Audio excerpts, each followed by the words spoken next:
So what we see here is John Baptiste Greuze's painting called Broken Eggs, which was painted in 1756 in Rome. We see that it embodies the values of the neoclassical art movement, such as the dull background and how it is de-emphasized to focus on the foreground. It has no pastel colors, and the vivid outlines are there to show the important figures in the painting.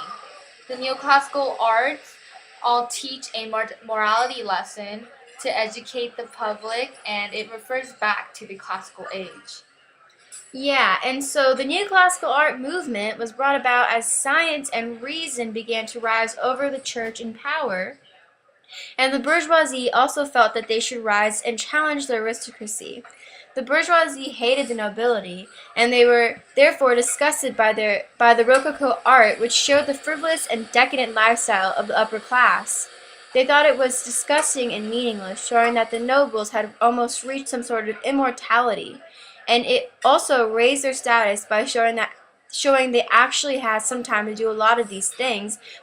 As a reaction to this, the new mindset of the artist was to break free from the noble people and stop focusing on the decadent lifestyles. And we can see here in the painting that there is a young bourgeois gentleman, and we can tell that he's from the bourgeois class because of his attire.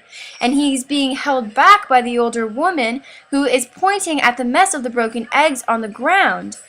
And next to the bourgeois man is a young girl who looks to be part of the proletariat class. She sits down on the floor with a look of despair on her face. Next to her is a basket which looks to have been falling, which resulted in the broken eggs. And the broken eggs resemble her broken fertility caused by the bourgeois man. And we can see here how the morality message of this painting is how the bourgeoisie need to begin to take responsibility for their actions, and how they shouldn't be leaving when situations like this are occurring, and how the older woman is stopping him from leaving. And on the right-hand side of the corner on the bottom, there's a young boy who has a mischievous look on his face, who seems to be fleeing the scene of the picture. And it also looks like the eggs he's holding is signifying how he's cleaning up after the mess of the bourgeois and the young woman. This painting also relates to Victor Hugo's literature piece, Les Miserables, where the young woman in the painting and the bourgeois man relate to the characters of Fantine and Tholomyès. Tholomyès leaves Fantine for his civil duties for the country, while Fantine is left with her broken fertility and his child.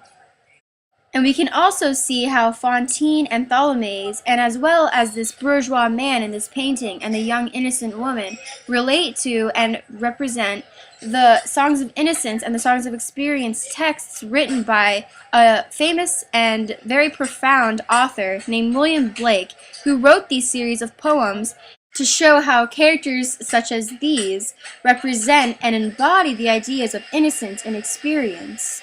The young man in the painting, as well as Tholomyès from Les Miserables, embodies the idea of experience, and the young woman and Fantine from Les Miserables seems to represent the ideas of innocence.